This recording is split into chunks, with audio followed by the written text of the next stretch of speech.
Hello, and welcome to Black Cat Archives. I'm Heather, and today we're going to do something a little different.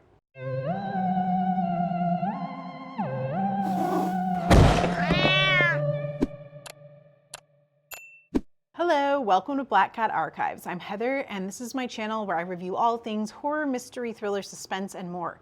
So up until now, I've reviewed pretty much exclusively movies, but I've always kind of wanted to get around to books. So these are a couple books, horror genre, that I picked up earlier this year that were released both in January.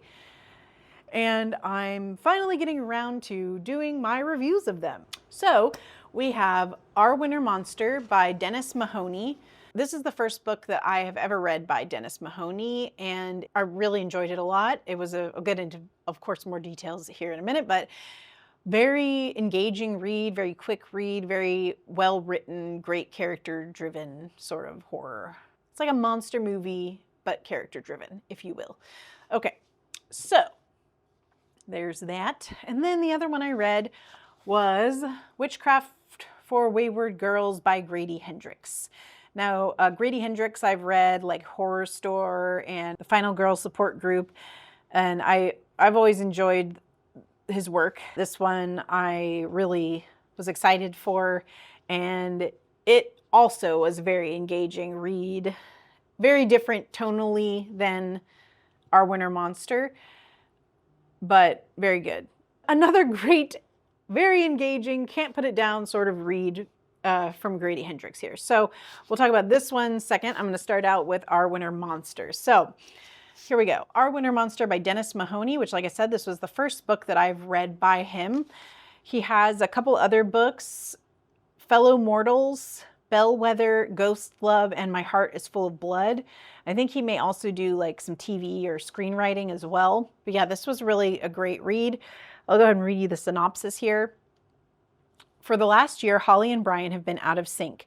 Neither can forget what happened that one winter evening. Neither can forgive what's happened since. Tonight, Holly and Brian race toward Pine Buck, New York, trying to outrun a blizzard on their way to the ski village getaway they hope will save their relationship. But soon they lose control of the car and then of themselves. Now Sheriff Kendra Book is getting calls about a couple in trouble, along with reports of a brutal and mysterious creature rampaging through town, leaving a trail of crushed cars, wrecked buildings, and mangled bodies in the snow. To Kendra, who lost another couple to the snow just 7 weeks ago, the danger feels personal, but not as personal as it feels to Holly and Brian, who are starting to see the past, the present, and themselves in a monstrous new light. So Our Winter Monster really excels as a character-driven novel. And like I said, it's like a character-driven monster movie, but it's a novel. Now, when I was reading the acknowledgments at the end of the book, a lot of it made sense because essentially he was saying this story was like a shapeshifter where first he wanted to write it as like an audiobook, audio drama, and then he wanted to write it as a movie because he was so like visual to him. And then ultimately, thanks to the advice of a friend, he wrote it as a book. And it certainly works very well as a book. Now, the story's told between two timelines. So you have the present where, like you heard in the synopsis, they're driving up to this little ski town and a blizzard hits, and then something happens, they lose control of the car, and they're separated. And then the rest of the book, they're sort of trying to like get back together. Then the other timeline that's told kind of like every other chapter, the other timeline is the days or a week or whatever leading up to this incident that occurred a year ago that really caused like this chasm in their relationship. It's very skillful the way the structure, because you're learning a lot about the interiority of the characters in the present moment as they're separated and as they're trying to navigate like this survival situation essentially. And then you're also learning about them in the past. So you're learning kind of like how they change. So like everything from their like relationship dynamics of who was more the caretaker then versus now, and who, you know, for lack of a better term, like wore the pants in the relationship then versus now, things like that. He does a really great job of characterization and revealing that interiority of the characters. The dialogue's really well written, which you could expect considering that he wanted it to be a movie. So that really makes sense. And I wouldn't be surprised if this doesn't get adapted into a movie. I mean, it certainly reads very cinematically. It's very visual. You can really get a great image of everything in your mind's eye. It's written in the present tense, which of course is conducive to screenplay format. I really enjoyed this book. I really couldn't put it down. I really loved not only how great the characterization and how well we get to know Holly and Brian, and how you can absolutely relate to it from your own relationships, right? All of the like fears and insecurities and guilt are very well communicated, as though it were your own relationship, if that makes sense, between Holly and Brian. You also get this really great peek into the other characters in the town. So like Kendra, the sheriff, who's mentioned in the little synopsis there in the dust jacket, you get a good sense of like her and her relationships and things like that. The theme of the book is obviously centered around relationships, our roles in them, and self-destruction and destruction of the relationship, things of that nature. So it's like when we're peeking into Kendra's world, we see her recent relationships and the quandaries and issues she's had there. We also get a look into Cookie, who's like the diner owner in the town, and touching on her as a character, potential relationship or past relationships that she's had. And then also pretty much every little character that we meet, we get like, they feel tangible, they feel real. Like it almost reminds me of Stephen King in a way, or like a Coen Brothers movie where it's like the guy at the gas station. You feel like you can build a whole tangible life story for this person, even though they're only in there for a paragraph, you know what I mean? He's very gifted with characterization and making his characters feel real and tangible, and then hooking you into the story that way. And then, of course, the monster itself in the book. I don't want to talk too much about that because I don't want to give anything away. But again, it's another really unique and cool kind of take on a monster, if you will. So I would definitely check it out if you like horror books, if you're a fan of those kind of character-driven horror stories. This is really a well-written one. It's a quick read. It's a good read. Highly recommend. So yeah, that is Our Winter Monster by Dennis Mahoney. Next up, we have Witchcraft for Wayward Girls by Grady Hendrix. So I have here the Barnes & Noble exclusive edition, which I had to do a lot of research to figure out what made it different. Ultimately, I realized it's just like the colors on the cover that are different. I'm pretty sure that's all that it is. So anyway, it's a pretty cool looking cover though, I think. So I'll read you the synopsis here. Of course, Grady Hendrix has written quite a bit of horror books. I think the ones I've written, or I wish I wrote them.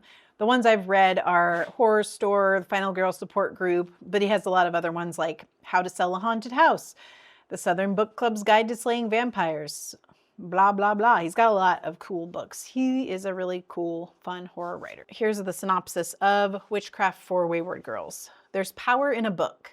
They call them wayward girls, loose girls, girls who grew up too fast, and they're sent to the Wellwood House in St. Augustine, Florida, where unwed mothers are hidden by their families to have their babies in secret, to give them up for adoption, and most important of all, to forget any of it ever happened.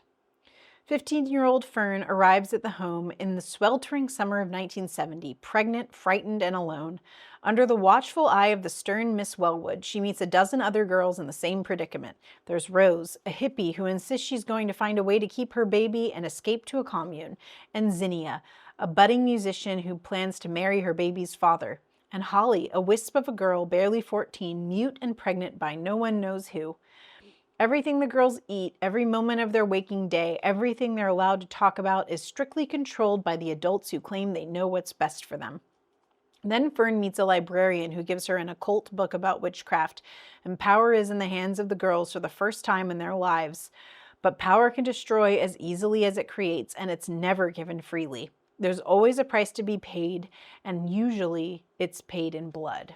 The protagonist is Fern, who is a girl from Alabama. Her dad takes her to this Wellwood home for unwed mothers.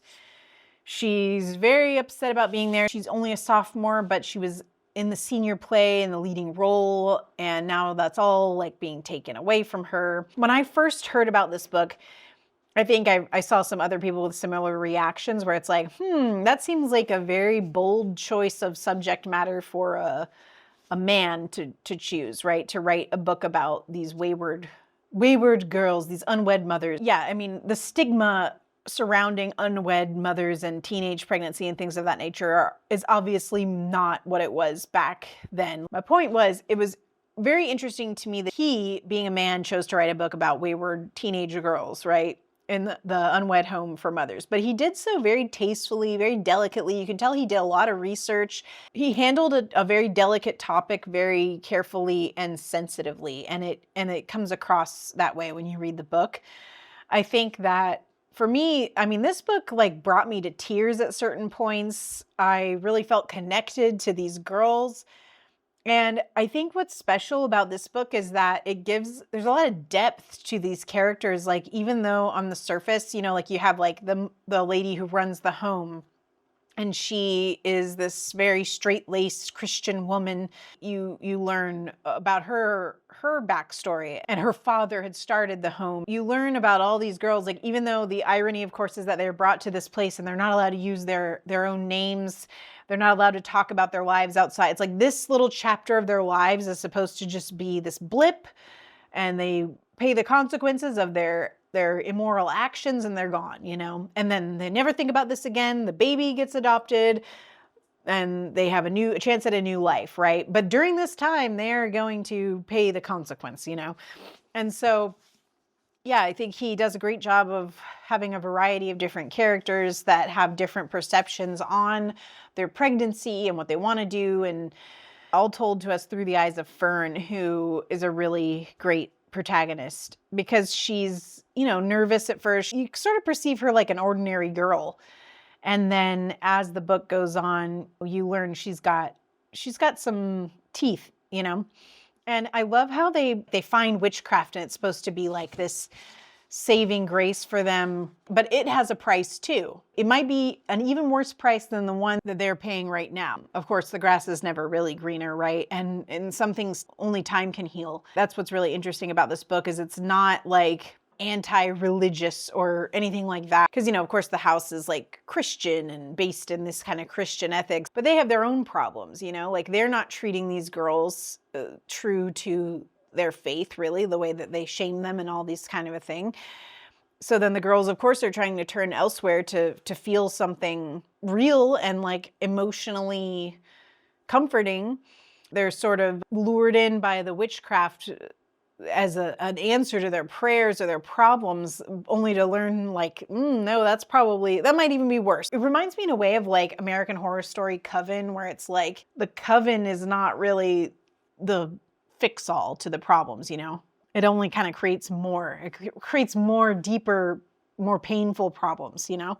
I think my takeaways though from the book, like I said, there were definitely moments where I was like kind of choked up and brought to tears over a lot of these horrors that these girls faced. I think that there's some really great scenes, like especially with like the witchcraft element, like some of the things that the girls do. It sort of reminds me of like The Craft and American Horror Story Coven. I'm sure there's something else in there I could mash up with it, but it sort of has that kind of vibe to it, where it's like the girls get into more trouble than they imagined they would, or the thing that they thought would fix them, it's worse than what their original problem was. The characters all really have great depth. Like nobody's really like a full-on trope. There's more to people than meets the eye. There were definitely some very scary body horror type related moments that were absolutely terrifying. But most of all, it's another page turner for me. It's got that sort of Grady Hendrix style. Like there's a bit of humor behind his writing. This book, the structure of the chapters, it's like they outline it like by how, like the amount of weeks. So it's like, yeah, the beginning is like May 1970, 26 weeks. And then it gets into chapter 1. Like when there's a story break or an act break, if you will, things of that nature, then I'll be like 27 weeks. It's the beginning of your 3rd trimester and baby now weighs over 2 pounds. Expect sciatica and swelling of your feet and hands. So like that. But then once the girls discover this book, this witchcraft book, it'll have like a page from the book. So it's the book that they find is called How to Be a Groovy Witch. And so this one is like, I guess the first one after they find the book. So it's like, a witch follows no rules and does nothing that does not please her. A witch is guided by her will alone, and if a law does not serve her desires, she will ignore it. Rules make her yawn and guidelines bore her. However, the following statements condense some basic principles of our craft. Do not start anything you cannot finish. Intention matters. Accept anger, accept weakness, accept pain. As these cannot be avoided, turn them to your use. Use care, caution, and common sense in all that you do. This book is not for children or morons. And of course, they are children. Maybe not morons, but they're definitely children. So yeah, that's kind of how he breaks up the chapters or structure as you go along. And then like later in the book, I think it kind of combines the two, if I'm not mistaken. It's like, yeah, it's got like a page from the book, and then it has like 40 weeks. Baby is full term and ready to be born. Try to stay positive. So I like the little kind of tongue-in-cheek style that he has. He has a very talented ability to be able to combine that humor with this like deep emotional connection to the characters in the story. So I really enjoyed Witchcraft for Wayward Girls.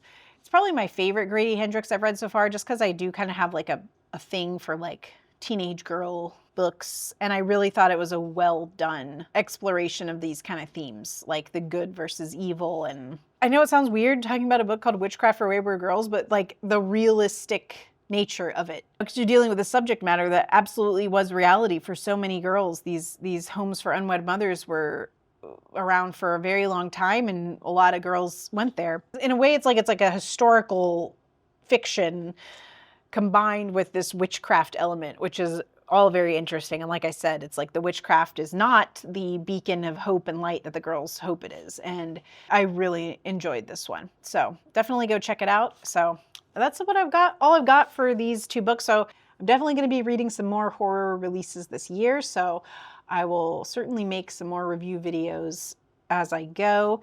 Let me know what you guys think of this in the comments. If you like to see more book reviews, things of that nature, I would love to do them. But yeah, let me know what you think. And if you've read either of these two books and you have any thoughts or opinions or anything like that you want to get out, please leave me a comment below and let me know what you think. Would love to keep the discussion going. But yeah, that's all I've got for now. And as usual, I really appreciate you watching. And that's all. I'll see you next time here at the Black Cat Archives. Thanks. Goodbye.